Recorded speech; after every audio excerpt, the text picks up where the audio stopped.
Pandian store serial நெக்கான எபிசோடில் செந்தில் வந்து மீனா கிட்ட எனக்கு வேலை பெயருமோன்னு சொல்லிட்டு ரொம்ப பயமாக இருக்குது அப்படின்னு சொல்லி புலம்பிக்கிட்டே இருக்காரு. அடுத்த சீனில் சரவணன் பாண்டியன் 2 பேருமே படம் பார்த்துட்டு இருப்பாங்க. கோமதி அந்த வழியாக வருவாங்க. இவர் கூட மாட்டிடவே கூடாது அப்படின்னு சொல்லிட்டு கதவை லாக் பண்ணலான்னு போகும்போது அவர் பார்த்துருவார்.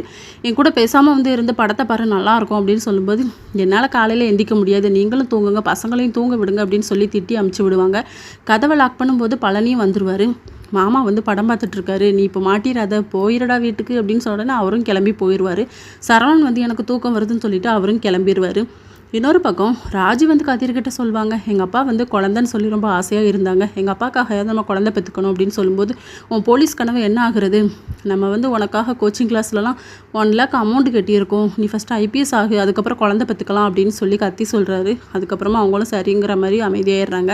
இன்னொரு பக்கம் ராஜியோட அப்பா வந்து பாட்டிக்கிட்ட வந்து பேசுகிறாங்க, எனக்கு வந்து உடம்பு சரியில்லாமல் இருக்குது, ஏதோ ஆயிருமோன்னு சொல்லி பயமாகவும் இருக்குது, அதனால் நான் நல்லா இருக்கும்போது சொத்தெல்லாம் பிரித்து கொடுத்துடணும் அப்படின்னு சொல்லிட்டு வீட்டில் இருக்க எல்லாருமே வர வச்சு பேசுகிறாங்க. பழனி வேண்டான்னு தான் சொல்வார், ஆனால் சுகன்யா வந்து மாமா பேச்சை கேட்கலாம் அப்படின்னு சொல்லிட்டு அவங்க தம்பியுமே சரி அண்ணா, அவங்க முடிவு எதுவோ அதுவே எங்கள் முடிவு அப்படிங்கிற மாதிரி சொல்கிறாங்க. இதோட நெக்கான எபிசோட் முடியுது.